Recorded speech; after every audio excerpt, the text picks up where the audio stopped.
Olá, ouvintes do podcast. Eu sou a Daniela Abreu e hoje eu trago para vocês mais uma coletânea de relatos. Mas antes eu gostaria de reforçar o pedido para vocês me seguirem lá no Instagram, que é o assustadoramente_podcast. E é isso, vamos para os relatos de hoje. A porta trancada. Um amigo meu morava com sua irmã Camila e seu cunhado aqui no Japão. Inclusive, é o mesmo do relato Faroi no Mizaki. Ele vivenciou outra experiência estranha. Trabalhavam todos no turno da noite.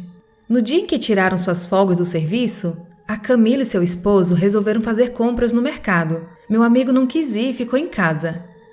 Saíram por volta das 22 horas.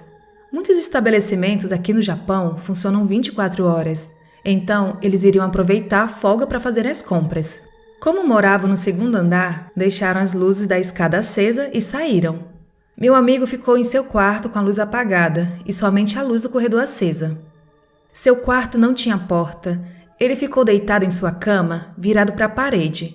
Foi quando ele ouviu a porta se abrir e alguém entrar e subir as escadas do apartamento. Ele estranhou, pois não fazia nem 10 minutos que sua irmã e seu cunhado haviam saído. Então ele achou que sua irmã pudesse ter esquecido alguma coisa. E conforme ouviu os passos na escada, ele falava: Camila? Camila? E ninguém respondia. Ele até pensou que eles queriam assustá-lo. Foi quando os sons de passos pararam. Ele se virou para a porta e ficou olhando. Nesse exato momento em que ele fixava o olhar para fora do quarto, ele viu uma sombra colocar a cabeça na porta e tirar muito rápido. Segundo ele, não dava para enxergar se tinha rosto ou alguma forma, e só afirmou que tinha longos cabelos. Depois disso, ouviu descer as escadas correndo e fechando a porta. Mesmo assim, continuou achando que alguma pessoa que entrou por engano em sua casa. Como tem muitas crianças no bairro, acreditou que alguma poderia ter feito essa brincadeira ou alguma coisa parecida. Depois de algum tempo, sua irmã retornou com seu cunhado, quando ele comentou: Acho que você deixou a porta aberta, Camila. Alguém entrou aqui por engano, subiu as escadas e quis me assustar. Eu até te chamei pensando que você poderia ter voltado por ter esquecido alguma coisa. Ela, espantada, olhou para ele e disse: Mas a porta estava trancada? Não teria como alguém ter entrado em casa. E não esquecemos nada para voltar. Ele ficou muito apreensivo depois disso, mas não levou a história adiante, pois sua irmã e seu cunhado não acreditam em fantasmas ou coisas sobrenaturais. Parada na estrada. Eu, meu esposo e 2 amigos estávamos voltando de um passeio que fizemos a uma cidade de Okayama.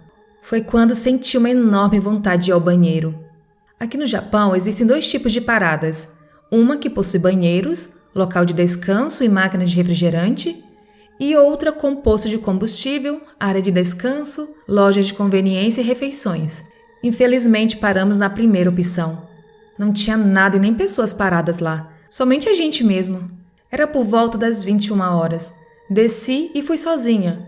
Eu não tenho medo, mas eu fico apreensiva às vezes. Meu marido então veio atrás de mim porque também queria usar o banheiro. Meus amigos ficaram no carro nos esperando. Quando fui entrando no banheiro, tomei um susto. Veio uma mariposa enorme para cima de mim. Eu tenho pavor de insetos. Ainda bem que deu tempo de desviar. A minha avó dizia que quando a gente vê mariposa é porque tem gente morta por perto. Nunca dei muita importância para isso. Logo a seguir fui ao banheiro e meu marido também. Saí primeiro e fiquei esperando meu marido lá de fora. Ele estava muito estranho quando saiu e falou assim: Você não sabe o que aconteceu. Eu dei descarga e do meu lado não tinha ninguém. E deu descarga também. Fui lavar as mãos e a torneira do lado ligou sozinha, como se alguém estivesse lavando as mãos. Achei esquisito, mas não tinha ninguém. Ele falou isso e nem se importou. Detalhe, meu marido não acredita em nada. Mas depois que ele viu algumas coisas, passou a acreditar. Voltando para o carro, meus amigos estavam do lado de fora tomando ar. Daí um deles fez um comentário. Pensei que era só a gente que estava aqui, mas tinha um homem também que entrou com seu marido no banheiro e saiu junto com ele. Eu achei estranho porque não tem mais nenhum carro parado aqui. Como meu amigo não viu nada de anormal nisso, nem olhou para onde esse homem foi. Meu marido, espantadíssimo, e eu também, porque não vimos nenhum outro homem. Daí meu marido contou para o nosso amigo o que aconteceu no banheiro. Ele ficou sem reação. Fomos embora o mais rápido. Depois disso, Evito ao máximo que meu marido pare o carro em lugar deserto. Esses relatos foram enviados no e-mail pela Ana do Japão. Mistérios da minha infância. Quando eu tinha 11 anos, morava na Paraíba. Foi nessa época em que tudo começou. Eu gostava de assistir o programa do Chaves, que reprisava de madrugada. Certa vez, enquanto eu assistia, ouvi as panelas da cozinha baterem. Fui olhar e não tinha nada, e não tinha vento que fizesse as panelas balançarem. Voltei a ver TV e tudo se iniciou novamente. Desliguei a TV e fui pra cama já com medo. Essa foi a primeira coisa que me aconteceu. Daqui pra frente, tudo só piora. Teve outra vez em que fui tomar um banho à tarde e eu ouvi a minha mãe me chamar. Cido! Cido! Esse era um apelido que minha mãe e todos me chamavam na época. Eu respondi. Oi! Ninguém respondeu. Então eu abri a porta e não tinha absolutamente ninguém. Fiquei um bom tempo no banheiro até alguém chegar. Outra vez fui tomar banho e senti que estava sendo observado. A coluna congelou, a nuca e o cabelo arrepiava. Olhei para trás, não vi nada. Mas quando me virei, senti algo nas costas, próximo da escápula. Não conseguia gritar. Foi uma eternidade. Não sei quanto tempo que fiquei imóvel, mas lembro que só consegui falar quando meu irmão bateu na porta. Certa vez, eu já entre 12 e 13 anos, fui me deitar e na hora em que me deitei, senti uma presença vindo por trás de mim. Nesse exato momento, mais uma vez, não conseguia me mover. A única coisa que eu conseguia era piscar os olhos e ouvir. Então, ouvi um espírito se aproximando sem fazer barulho. E de repente, ele começou a me dar murros nas costas e a dizer: Tome isso pra você aprender. Era a voz de um homem. Quando ele foi embora, eu comecei a chorar e gritar. Minha mãe veio correndo com meu pai. Ainda era cedo, por volta de umas 7 da noite, e perguntaram o que havia acontecido. Falei tudo o que se passou. Minha mãe me deu um copo de água com açúcar e meu pai não deu muita bola pro ocorrido. Bem, esses fatos que ocorreram comigo são reais e tenho provas. Esse relato foi enviado no e-mail pelo José.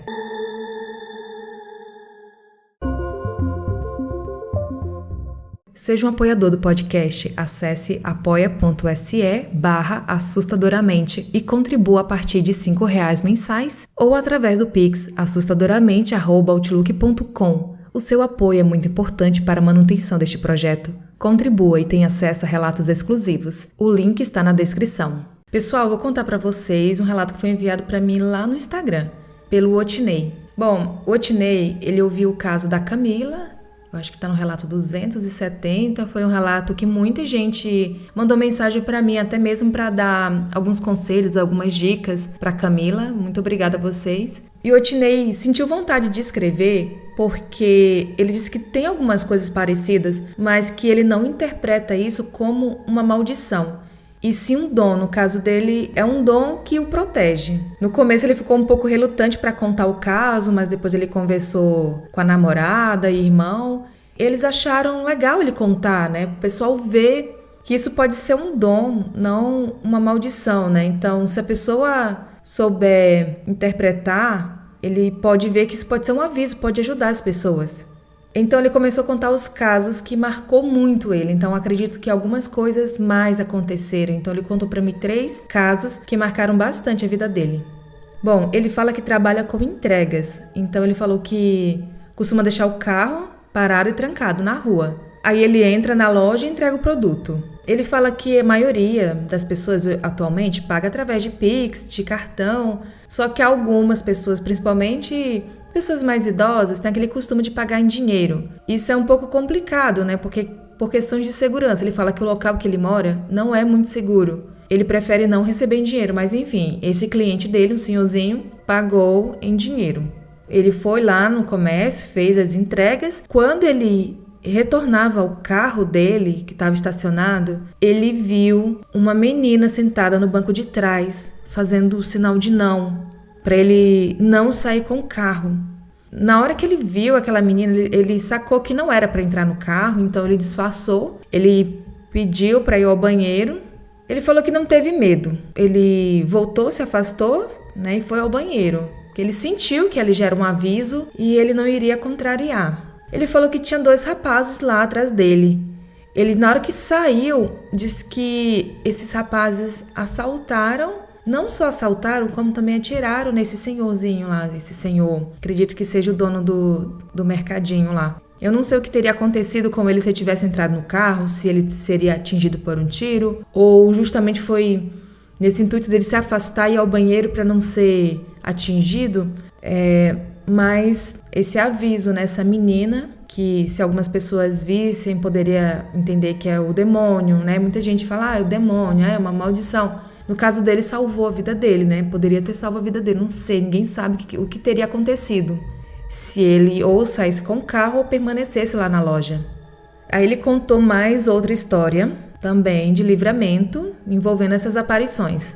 Ele conta que antes de trabalhar com entregas, ele trabalhava numa empresa e ele voltava de ônibus tarde da noite, né? Ele voltava para casa dele muito tarde. E a região é muito perigosa, diz que lá é bem comum acontecer assaltos dentro dos ônibus, né? Já virou aquela moda mesmo. A pessoa sabe, bandido sabe que a pessoa não tem para onde correr, então já fica lá de tocaia esperando as pessoas entrarem, sei lá. Eles têm as táticas deles. Aí um dia ele tava lá cansado no ponto de ônibus esperando. Ele fala que nesse dia ele já acordou ruim com aquele peso. As pessoas que têm essa sensibilidade vão entender o que ele estava sentindo. Que ele diz que acordou com aquela angústia no coração, aquele peso, sabe? Aquela sensação de que algo ruim fosse acontecer. Aí ele tava lá no ponto de ônibus e quando o ônibus dele chegou e abriu a porta, ele disse que viu algo parecido com uma sombra, uma figura de uma mulher. Olhava para ele. Ele disse que não via o rosto, mas ele podia sentir o olhar daquela sombra.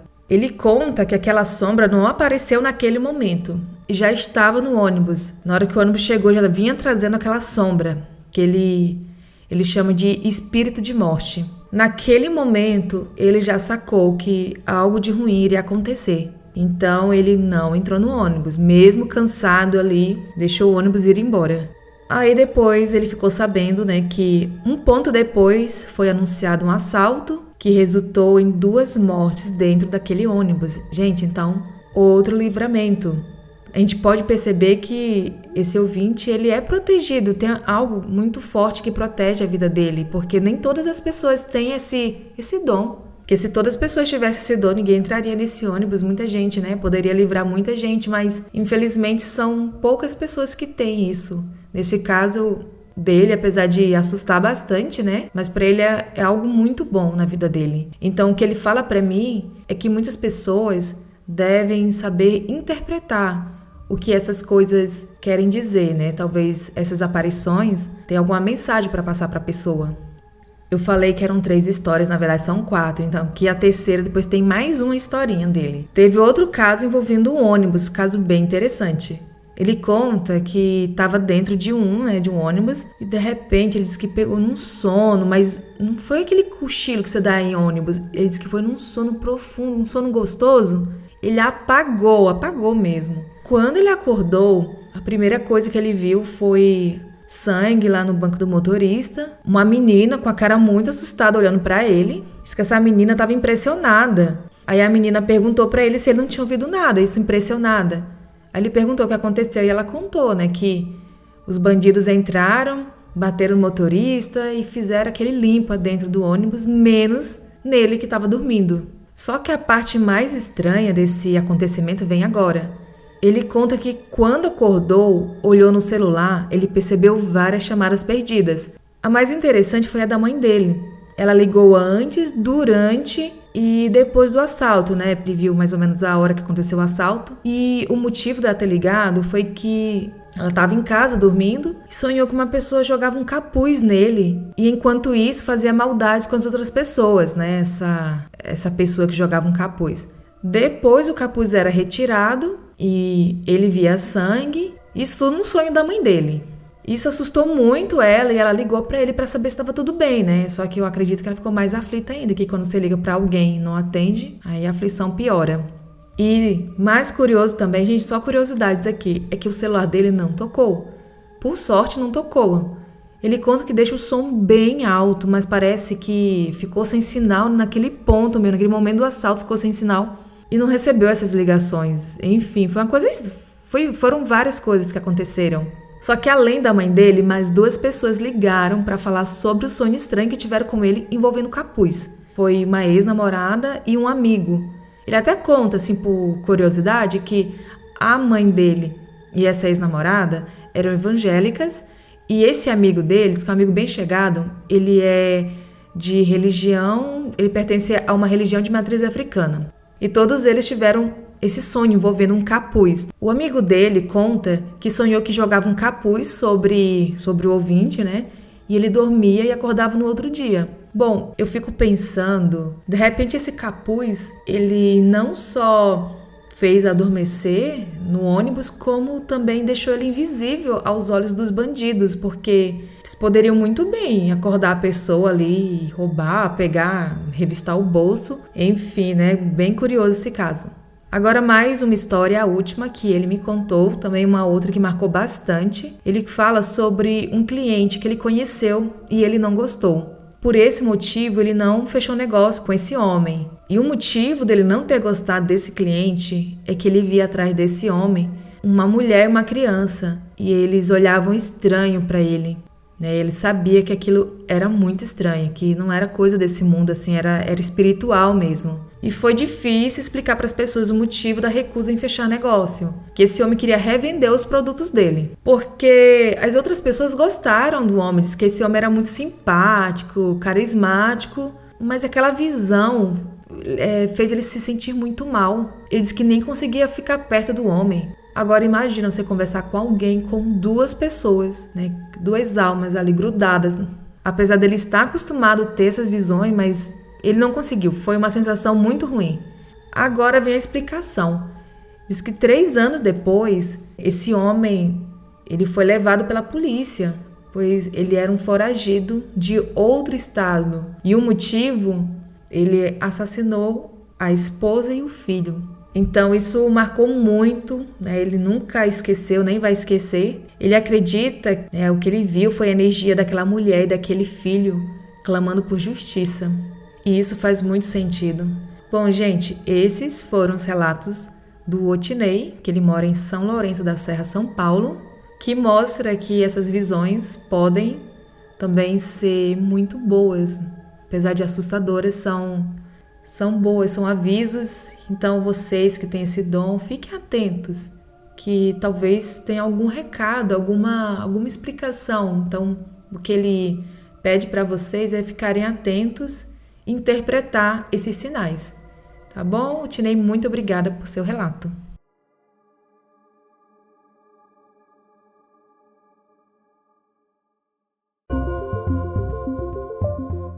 Tem alguma história sobrenatural para contar? Envie o seu relato para o e-mail assustadoramente@outlook.com. Vamos para mais um relato que foi enviado no Telegram pela Érica de Goiás. Só que quem vai contar o relato será ela mesma. O nome do relato é Não Era Imaginação. Meus pais diziam católicos, mas não frequentavam. Minha avó materna era espírita. Então, minha mãe sempre fala que eu tive amigos imaginários. Mas de 6 para 7 anos, no meu quarto, eu escutava uma garotinha chorar, escutava corrente arrastar. Não sei, mas aqui em Goiás, o pessoal fechava a porta com uma barra de ferro, travava, né?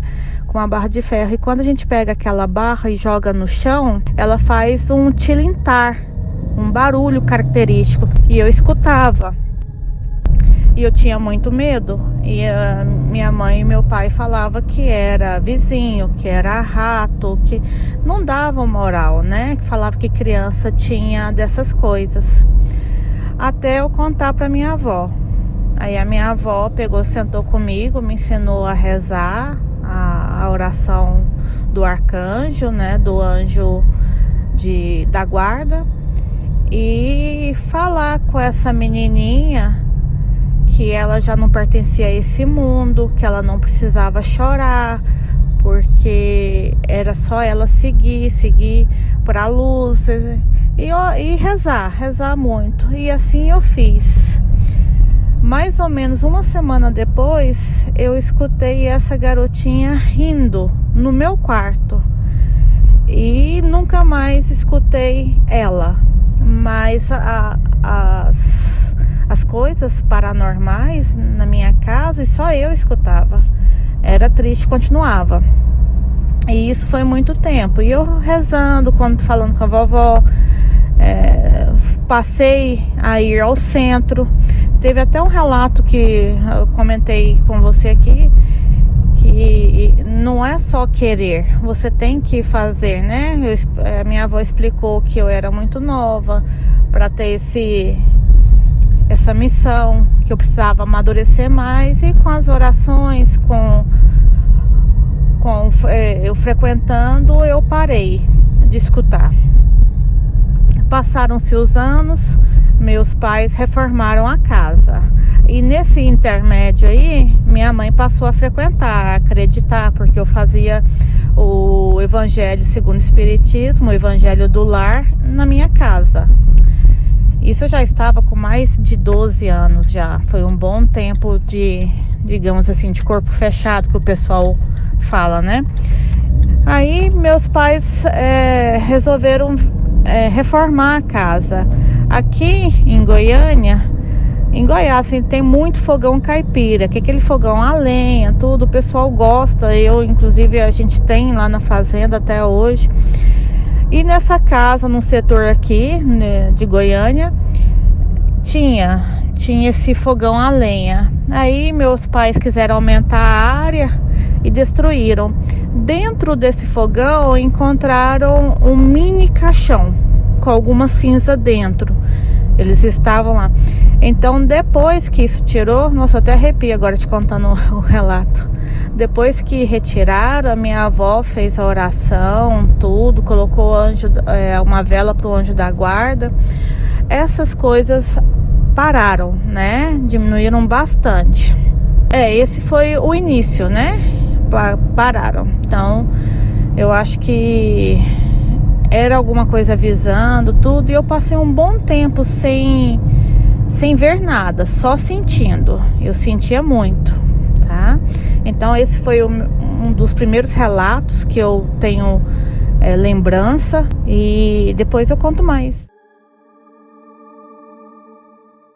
E esses foram os relatos de hoje. Se gostou, compartilhe com seus amigos e em suas redes sociais. Siga o Instagram do podcast, que é o assustadoramente_podcast. Entre também para o grupo do Telegram. Os links estão na descrição deste episódio. E se estiver me ouvindo pelo Spotify, não deixe de qualificar o podcast dando 5 estrelas. Até a próxima quarta!